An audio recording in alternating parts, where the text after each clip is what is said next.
Olá, sejam todos bem-vindos à aula 2 do curso de Física Moderna 2 do primeiro semestre do ano de 2021. O tema da aula de hoje é uma revisão do átomo de hidrogênio que nós vimos no curso de Física Moderna 1. Então, na aula de hoje, nós faremos uma revisão dos conceitos-chave do átomo de hidrogênio segundo a teoria de Schrödinger.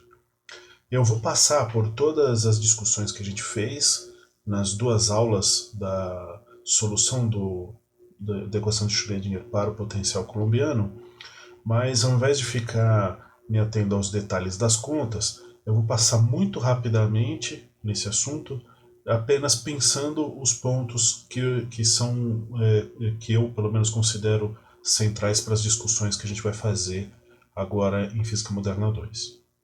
Se você tiver alguma dúvida a respeito das contas, a respeito de mais detalhes dessas demonstrações que eu vou omitir aqui, eu sugiro que você retorne aos dois vídeos do final do curso de Física Moderna 1, porque lá tem mais detalhes dessas contas. Aqui o que eu considero que são conceitos centrais é a separação de variáveis, a quantização do momento angular e a quantização da energia. Então, o que eu pretendo fazer é uma discussão a respeito do procedimento da solução da equação de Schrödinger, focando nesses três pontos. Então, no começo de Física Moderna 1, a gente viu o átomo de Bohr, e eu vou apenas discutir ele rapidamente aqui, para que a gente veja a principal diferença entre a visualização do átomo de acordo com a teoria de Schrödinger, que é uma visualização tridimensional e muito mais completa, comparando com esse modelo simplista do átomo que foi idealizado por Bohr. Né? Então, basicamente, no modelo de Bohr se fazia a imposição da quantização do momento angular como sendo n vezes h cortado, e a partir daí, como consequência, você tinha a imposição de que os elétrons só poderiam ocupar órbitas com raios muito bem definidos, e cuja órbita tenha um comprimento que seja um múltiplo inteiro do número do comprimento de onda de de Broglie do elétron naquele estado específico. Né? Então, basicamente, é como se a gente estivesse idealizando um sistema de elétron orbitando o núcleo, onde o elétron se comporta como uma onda em um estado estacionário, né, como uma corda de violão ressonante, só que sobre uma trajetória circular. Né? Então, é como a função de onda oscila no estado estacionário, né, sem esse movimento de translação aparente, apenas com o movimento de oscilação, né, e definindo as trajetórias muito bem definidas. Né?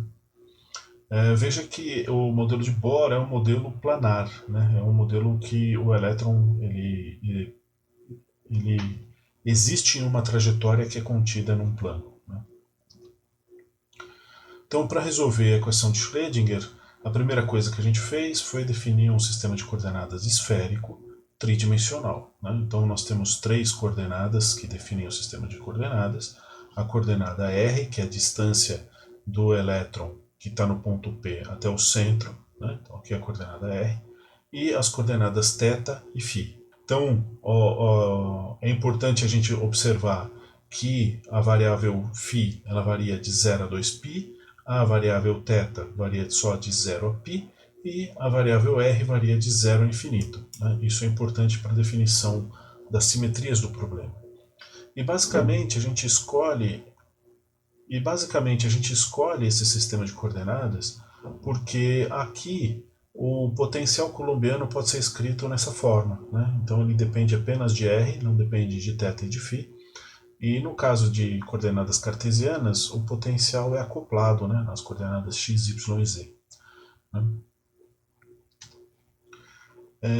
Então, quando a gente vai para a equação de Schrödinger tridimensional, a gente tem esse operador laplaciano, né? E quando a gente pega o operador laplaciano em coordenadas esféricas, nós temos esse operador aqui. Né? Substituindo tudo isso aqui na equação de Schrödinger, a gente tem a equação de Schrödinger em coordenadas esféricas, que é toda essa equação aqui.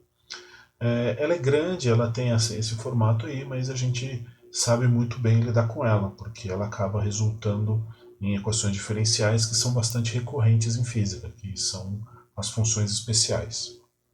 Né?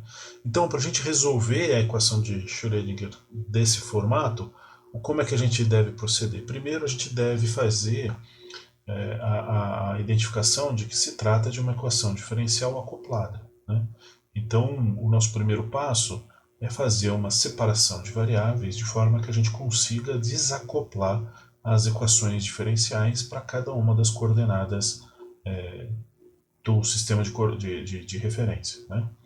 E aí que o fato da gente ter escolhido o sistema de coordenadas esférico é tão importante, porque aí nessas condições a equação de Schrödinger é separável em 3 equações diferentes. Né? Então a gente vai fazer essa separação de variáveis, cada equação diferencial vai gerar uma solução que depende de funções especiais. A gente vai ter a parte angular dada pela solução das equações em θ e em φ, e essa parte vai estar relacionada com o momento angular, enquanto que a parte radial vai estar relacionada com a energia mecânica do elétron no orbital. E isso é uma coisa importante da gente verificar, né, porque são 2 variáveis, o momento angular e a energia mecânica, que vão desempenhar um papel fundamental nesse curso. Então a gente tem que saber de onde elas vêm e qual é a origem da quantização. Né? E como a gente viu também no curso de Física Moderna 1, quando a gente tem um sistema de coordenadas tridimensional, a gente gera estados degenerados, né? Ou seja, configurações de números quânticos que geram o mesmo valor de energia mecânica. Então, para o processo de separação de variáveis, a gente usa esse método que a gente usou algumas vezes no curso de Física Moderna 1, que é supor que a função de onda pode ser escrita no produto de 3 funções unidimensionais. Né? Então, a função de onda, que é tridimensional, seria o produto de uma função R maiúsculo de R, F de θ e G de φ. Né? Quando a gente pega essa expressão e substitui na equação de Schrödinger, a gente tem a possibilidade de converter todas aquelas derivadas parciais em derivadas totais, né? E lembrando que as funções f e g não dependem de r e r não depende de θ nem de φ, a gente pode fazer um rearranjo de todas esses termos e obter toda essa coisa monstruosa aqui. Né? Então, dividindo novamente pela função de onda, a gente consegue achar termos que dependam só de R e termos que dependam só de θ e de φ. Né? Como a gente tem esse termo aqui, ó, que depende de φ e de θ, né?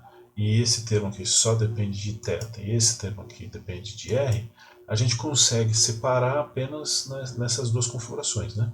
Então aqui nós temos uma equação diferencial que só depende de R, e aqui uma equação diferencial ainda acoplada que depende de φ e de θ. Né? Houve uma discussão durante o curso de Física Moderna 1, onde eu tentei convencer vocês, espero ter conseguido, de que a única forma dessa equação diferencial ser igual a essa equação diferencial, tendo em vista que a do lado esquerdo só depende de R e a do lado direito depende de θ e de φ, é com a imposição de que as 2 equações sejam iguais a uma constante. Né? Então, esse é o argumento que viabiliza a separação de variáveis, de equações. Né? Então, a gente tem uma equação que só depende de R, uma equação diferencial para R, que é igual a uma constante C1, e outra equação, que é angular, depende de θ e de φ, que também é igual a uma constante C1. Então, a gente já tem uma das equações que já está totalmente separada. O que a gente precisa fazer agora é trabalhar a segunda para separar a equação de θ e de φ. Né?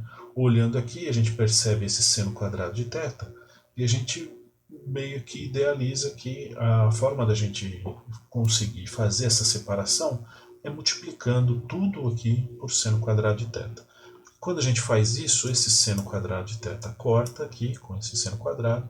Aqui tem um seno de θ, vai cortar com um dos senos aqui, e a gente chega nessa expressão aqui, né?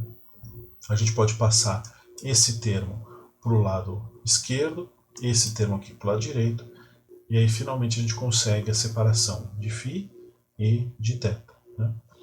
Então, novamente, a gente tem uma equação diferencial que só depende de θ, uma outra equação diferencial que só depende de φ.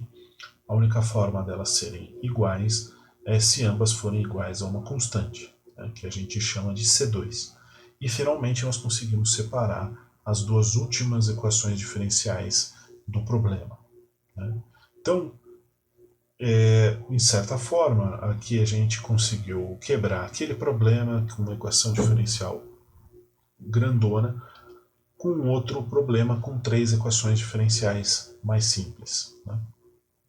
Então, essa equação diferencial foi a primeira que a gente resolveu. Ela tem uma solução simples, ela pode ter uma solução oscilatória ou uma solução exponencial, e a gente optou pela solução oscilatória justamente porque ela depende de φ e a gente tem que impor essa simetria aqui, dada a coordenada esférica, né?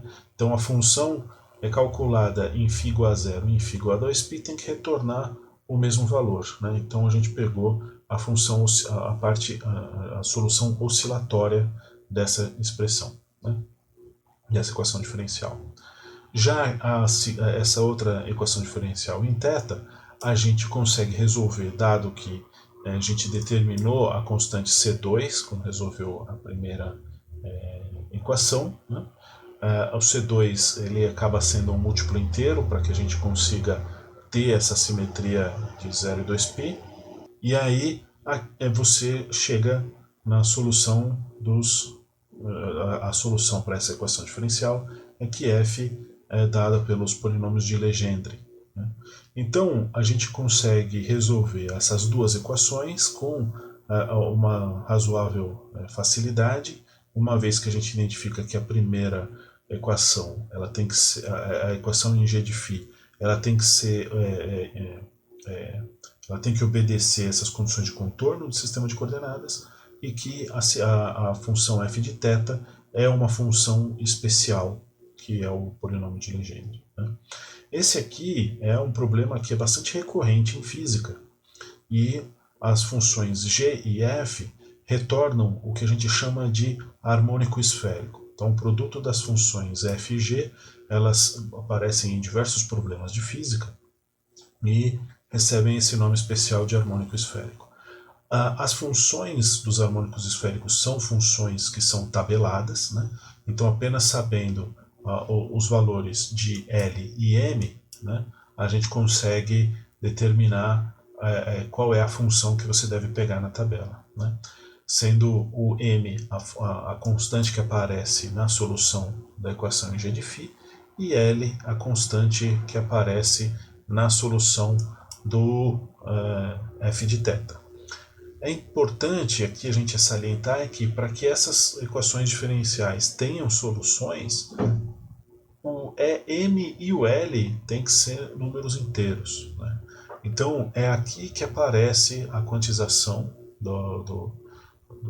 na teoria de Schrödinger, e ela aparece espontaneamente pelo fato de que, sendo M e L números não inteiros, as equações diferenciais não têm solução, né? Então, a gente conseguiu aqui, então, determinar a solução da função de onda na parte angular como sendo dada pelos harmônicos esféricos. Os harmônicos esféricos produzem uma dependência angular da função de onda bastante característica. Nós temos, por exemplo, uma distribuição esférica, né, uma distribuição com simetria esférica, caso a gente tenha o par L e M iguais a 0 e 0, respectivamente, né? Mas quando a gente tem variações disso, a gente obtém uma dependência angular que ela pode ser bastante complicada, né? Então, nós vemos, por exemplo, que quando temos L igual a 1 e M igual a menos 1, temos essa distribuição aqui, que parece um alter, e quando a gente obtém a solução para o L igual a 1, M igual a 0 e L igual a 1, M igual a 1, a gente tem rotações desse mesmo estado aqui, né? Bom, então, outra coisa que a gente discutiu no finalzinho de Moderna 1 é que se a gente compara a equação de Schrödinger em coordenadas esféricas com a equação de conservação de energia, a gente pode fazer uma determinada atribuição para esse termo de L quadrado com uma dependência desse termo aqui, que é das derivadas em relação a θ e φ, né? Então, fazendo uma atribuição termo a termo, a gente chega que o L quadrado seria igual a um operador que tem esse formato aqui, né? Então, para quem não se lembra, o operador é um operador quântico, ele seria aqui um operador matemático que, quando aplicado na função de onda, retorna um valor observável, né? E nesse caso, esse operador de momento angular retorna o momento angular total, né? Pelo fato desse operador momento angular não depender de nenhuma derivada em R, quando você aplica esse operador na função de onda, ele só tem efeito sobre o harmônico esférico, né? E é uma propriedade do harmônico esférico que esse operador retorne o valor L vezes L mais 1 vezes H cortado ao quadrado, né? Isso é uma propriedade, eu não demonstrei, mas eu espero que vocês aceitem isso. Mas quando a gente relaciona essa expressão aqui com o original, né, ou seja, aplicando o operador L quadrado na função de onda, o que a gente tem como retorno é isso aqui, L vezes L mais 1 vezes H cortado ao quadrado, vezes a função de onda, né? Então, para todos os efeitos, quando você aplica o operador momento angular ao quadrado, o que sai aqui é o valor do momento angular ao quadrado para um determinado estado representado por essa função de onda, né? Para aqueles que se interessam por esse assunto, ou aqueles que já fizeram álgebra linear ou física matemática 1, é como se aqui o que acontece é que o operador L quadrado é uma transformação linear que, quando aplicada à autofunção, que é a função de onda, retorna um alto valor que é igual a L vezes L mais 1 vezes H cortado ao quadrado, né? Então aqui a gente pode fazer uma atribuição direta, né? Então L quadrado é igual a L vezes L mais 1 vezes H cortado ao quadrado. Então o momento angular total de um elétron orbitando em torno do núcleo, ele é simplesmente dado por a raiz quadrada de L vezes L mais 1, tudo isso vezes H cortado, né? Então aqui a gente vê uma expressão bastante simples para calcular o momento angular e também verifica que o momento angular ele é quantizado, uma vez que L só pode possuir valores inteiros a partir de zero, né? Caso contrário, a equação de Schrödinger não tem solução, né? Então, o desdobramento do modelo de Schrödinger aqui é que o momento angular total é quantizado. A mesma argumentação pode ser feita para o LZ, né? Só que aqui no caso o LZ vai retornar como alto valor ou como valor da variável observada a quantidade m vezes h cortado. E a gente interpreta esse resultado como sendo a projeção no vetor z do momento angular, né? Então, a projeção do momento angular na direção z vai ser também quantizada e vai ser igual a m vezes h cortado. Só que nesse caso, a equação diferencial apenas impõe que o m ele vai ser inteiro, ele pode ser positivo ou negativo, mas ele vai estar entre menos L e L, né? Isso é importante. Então, por exemplo, para o L igual a 1, o M pode ser menos 1, 0 ou 1, né? Isso é importante. Então, se a gente pensar aqui num diagrama de momento angular, a gente pode ter diversas configurações com o mesmo módulo de momento angular, mas com diferentes projeções de momento angular, né? Por isso que o M pode ter valores de L de menos aliás, de menos L até mais L. Né? Então aqui nós temos um exemplo para o L igual a 2. Né? Então quando L igual a 2, o momento angular total pode ser igual a raiz de 6 vezes h cortado. E você pode ter as projeções m igual a 2, m igual a 1, m igual a 0, m igual a menos 1 e m igual a menos 2. Né? Então, aqui uma representação gráfica de quais são as possibilidades de momento angular, dado que você tem um módulo de momento angular igual a raiz de 6 vezes h cortado. Né? Verifique o seguinte, que você pode ter um momento angular todo na direção horizontal aqui, mas você não pode ter ele todo na direção vertical. Né? Isso está relacionado com o princípio da incerteza de Heisenberg, que impede que você conheça as 3 coordenadas do momento angular. Então, uma vez que você conhece o módulo do momento angular e a sua projeção em z, você não pode acessar as projeções em x e em y. Você interpreta isso como uma impossibilidade de medida, né? Do mesmo jeito como a gente interpretou o princípio da incerteza aplicado à posição e o momento, e também à energia e o tempo. Mas uma possível interpretação é um movimento de precessão desse vetor de momento angular, né? Que é possível, já que a gente está falando de uma rotação tridimensional. Né? Então, o que acontece é que a coordenada do momento angular em x e em y ela está variando no tempo, justamente por causa desse momento de precessão. E uma vez que você meça o momento angular, você não consegue prever exatamente qual vai ser o valor da coordenada em Lx e Ly, porque esse momento angular está girando. Né? E de uma vez que você mediu, você for medir de novo, esse valor vai ter mudado. Né? Então, tem essa característica que é importante da teoria de Schrödinger, que é o fato do princípio da incerteza de Heisenberg estar embutido na equação de Schrödinger. Né? Bom, então agora que nós já vimos uma revisão da parte angular, a gente pode ver a revisão da parte radial. Né? Então, se a gente notar, a parte radial é a única que depende da energia mecânica aqui, as outras elas dependem, a parte angular depende do momento angular, e é a função, a equação diferencial que ficou a cargo de resolver a questão do potencial. Né? Então, essa acho que foi a equação diferencial mais difícil que a gente resolveu desse problema, né? Não que as outras tivessem sido fáceis, mas essa foi a mais difícil.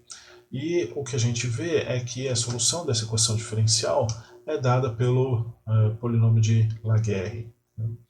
Eu não vou ficar fazendo essa demonstração aqui, ela é uma demonstração longa, ela está disponível no vídeo da aula do átomo de hidrogênio em Física Moderna 1. Se você acha que é necessário fazer uma revisão mais profunda, por favor, veja aquele vídeo. Né?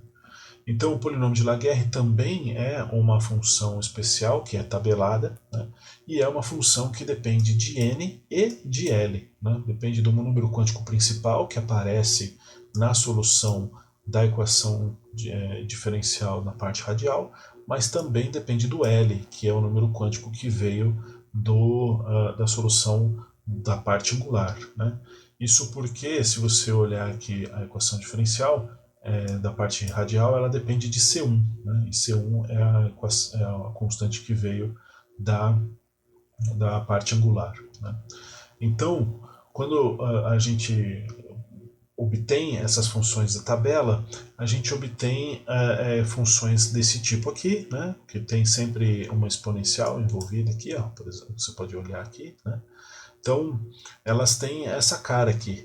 Então, aqui nessa coluna da esquerda, nessa tabela de gráficos. Né?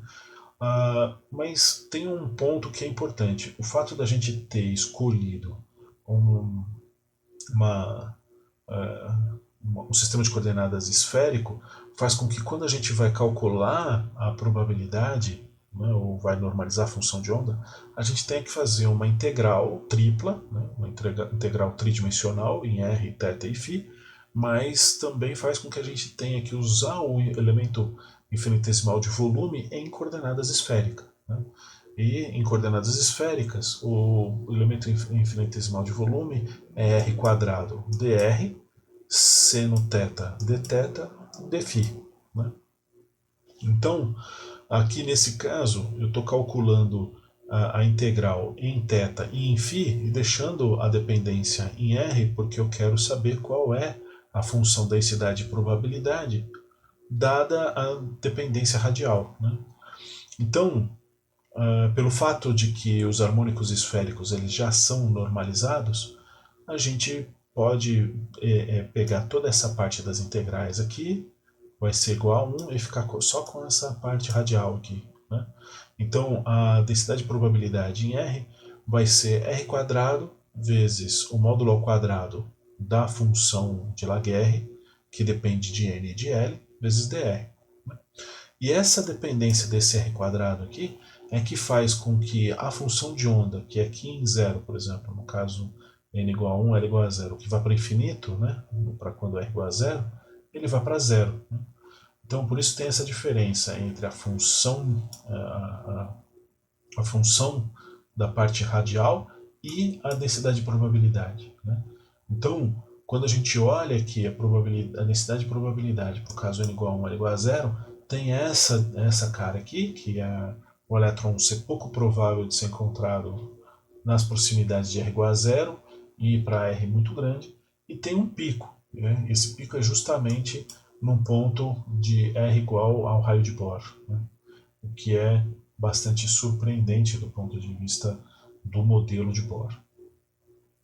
Bom, eu estou falando isso porque essa função aqui ela é extremamente importante, né? Essa aqui é a densidade de probabilidade, é aqui que dá a probabilidade de você medir um elétron num determinado raio da eletrosfera, né? E aí, uma coisa que eu quero chamar a atenção é o seguinte: quando você vai para estados mais altos, por exemplo, n igual a 2, que aí você pode admitir L igual a 0, L igual a 1, né? Quando você vai para essa configuração, você vai para funções de densidade de probabilidade como essa daqui, né? N igual a 2, L igual a 0, N igual a 2, L igual a 1, né? Aí, olha só, eu quero chamar a sua atenção de que essa densidade de probabilidade, ela tem uma componente que tem uma sobreposição com a densidade de probabilidade do estado anterior, do estado 1, 0, né? Então veja aqui, nessa função P20, a gente tem aqui um ponto onde a probabilidade é zero, mas tem esse piquinho, pequenininho aqui, que está justamente numa região aqui onde a função de onda do estado 1, 0 não é zero, né? Existe uma componente aqui, né? Então existe uma sobreposição da distribuição dos estados, né? Isso é extremamente importante para a primeira parte do curso de Física Moderna 2. Quer dizer, os estados possuem sobreposição. Então, em um átomo multieletrônico, quando você colocar um elétron ocupando esse estado, o fato dele poder ser encontrado nessa região altera a solução da distribuição de P igual a 1, 0. Mas a gente vai chegar lá. Veja que para as soluções de n igual a 3, ocorre a mesma coisa. Tem região de probabilidade não nula aqui, que é justamente uma intersecção das regiões das densidades de probabilidade dos estados anteriores, né? Bom, quando você combina as duas soluções, a do distribuição angular e a distribuição radial, você obtém nuvens de probabilidade. Aqui tem algumas imagens de alguns cortes dessas nuvens de probabilidade, né? Mas na última videoaula do curso de Física Moderna 1, eu preparei uma série de visualizações tridimensionais dessa nuvem de probabilidade e eu acho que ficou bastante interessante. Se você não se recorda, por favor, dê uma olhada naquele vídeo. Então, como a gente pode meio que sumarizar até agora, o átomo de hidrogênio, segundo a teoria de Schrödinger, ele tem 3 números quânticos, o principal N, o secundário L, que dá o momento angular, e o terciário, né, o terceiro número quântico, que é o M. Né? Uma notação importante, que é recorrente em livros de física e de química, é se nomear os estados de número quântico principal e de número quântico secundário com letras. Né? Então, para o caso do número quântico principal n igual a 1, você poderia dizer que o elétron está na camada K. Né? Ou número quântico principal n igual a 2, você poderia dizer que ele está na camada L. Né? Então, as letras possíveis seriam K, L, M, N, O, P, Q, R e assim por diante, sendo respectivamente 1, 2, 3, 4, 5, 6 e etc. Né? Mas as subcamadas, elas recebem nomes diferentes, não são em ordem do alfabeto, né? Mas L igual a 0 corresponderia à letra S, L igual a 1 corresponderia à letra P, L igual a 2 D, 3 F e 4 G. Né? Então, esse seria uma certa nomenclatura que possa remeter você ao seu curso de Química do ensino médio. Né? Então, eu acredito que se você viu os modelos atômicos em Química do ensino médio, é possível que vocês tenham visto essa nomenclatura de camadas. Né? Aqui no curso de Física Moderna 2 vai ser recorrente a gente se referir aos orbitais. Né? E aí, nessa nomenclatura, a gente vai dizer, por exemplo, o orbital 1s, que vai se referir ao estado n igual a 1 e L igual a 0. Né? Ou o estado, por exemplo, 2p, que significa n igual a 2 e L igual a 1. Então, para a gente aqui no curso de Moderna 2, essa nomenclatura para o número quântico secundário, ela é razoavelmente importante, porque ela vai ser utilizada na descrição dos orbitais atômicos. Bom, uma coisa que é importante a gente notar é que da equação diferencial radial, a gente obteve em um determinado ponto da demonstração que a energia mecânica do elétron orbitando o núcleo ela é igual àquela mesma expressão que foi obtida para o átomo de Bohr, né? E ela também é quantizada sendo dependente de 1 sobre N2, né? O número quântico principal ao quadrado. Né? Então, é uma coisa que um resultado bastante importante, essa convergência dos dois modelos, mas elas têm que ser, já era esperado que tivesse que ser igual, uma vez que o grande ponto a favor do modelo de Bohr foi justamente conseguir explicar a equação de Rydberg, que depende justamente dessa dependência de energia aqui. Né? Mas, olhando aqui o que essa expressão significa, seria como se dentro do potencial coulombiano, que é dado por essa curva aqui, V de R, a gente tivesse os estados quantizados dados por essa expressão. Né? E uma coisa interessante é que se você tomar o limite para n infinito, aí os estados ficam cada vez mais próximos, respeitando o princípio da complementaridade. Né? Ou seja, a mecânica quântica ela tende à mecânica clássica no limite do número quântico infinito. Né?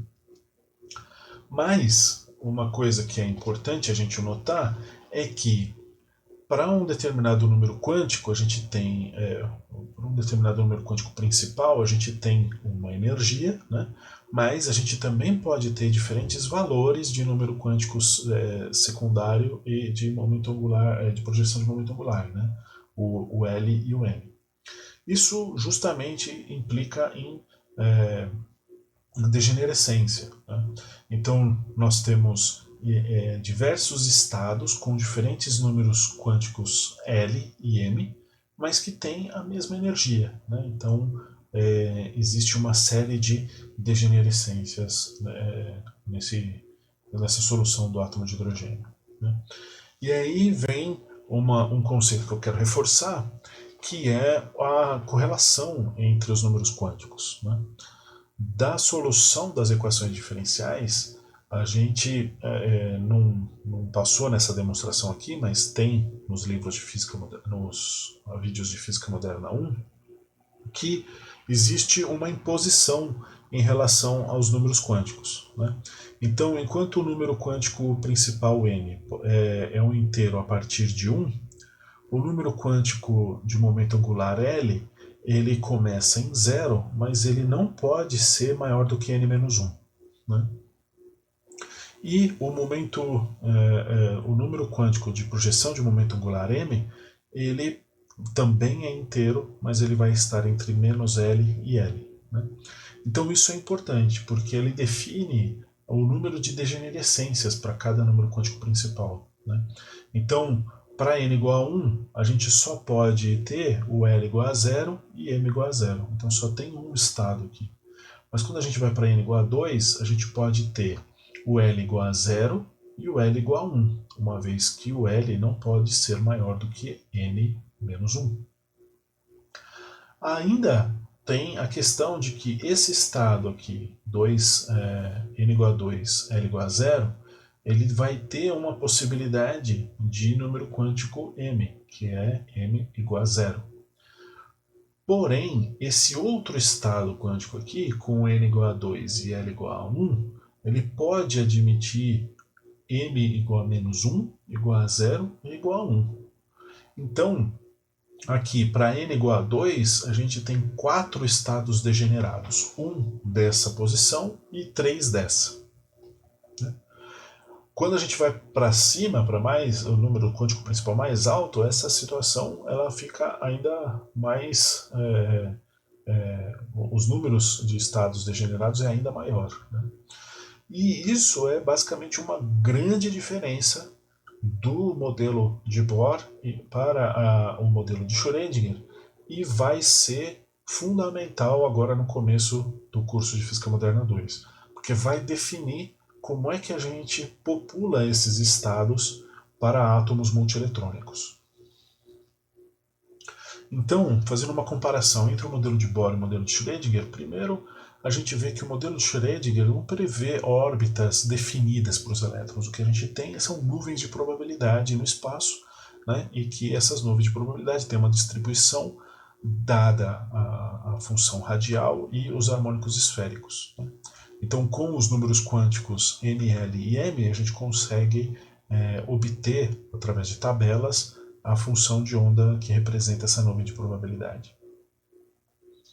Em segundo, a quantização do momento angular e da energia, né, aliás, a quantização do momento angular ela é diferente do modelo de Bohr, sendo muito mais complexa, né? Enquanto no modelo de Bohr o momento angular era apenas n vezes h cortado, aqui no modelo de Schrödinger é mais complicado, né? O momento angular total é raiz de L mais 1 vezes tudo isso vezes h cortado. Em terceiro lugar, os números quânticos eles aparecem naturalmente na solução das equações diferenciais, ou seja, elas têm solução enquanto existe números quânticos inteiros, né? Mas em situações onde você tenta impor números quânticos não inteiros, as equações diferenciais não têm solução, né? E, em quarto lugar, apesar de mais complicado, o modelo de Schrödinger ele leva a uma compreensão melhor do átomo, como a gente vai ver agora no comecinho do curso de Física Moderna 2, né? Justamente porque quando a gente pegar átomos multieletrônicos, a gente vai conseguir ver mais detalhes a respeito da distribuição eletrônica e entender melhor como funciona o átomo. Isso está intimamente ligado com essas degenerescências aqui, né? Então a gente vai ver quando a gente começar a estudar átomos multieletrônicos, os elétrons vão ter que ocupar esses estados aqui, obedecendo algumas regras. Então é isso que eu queria fazer como revisão para o átomo de hidrogênio. Eu acredito que foi bastante corrido, mas eu queria meio que pegar os pontos principais. Se você sentiu dificuldade, eu sugiro que você dê uma olhada nas duas últimas videoaulas do curso Física Moderna 1.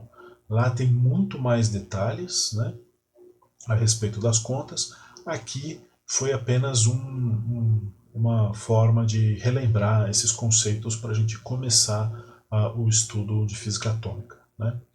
Então, agora, na próxima aula, o que a gente vai ver é os átomos multieletrônicos e efetivamente como popular esses estados, dado que você vai ter mais de um elétron orbitando o núcleo, né?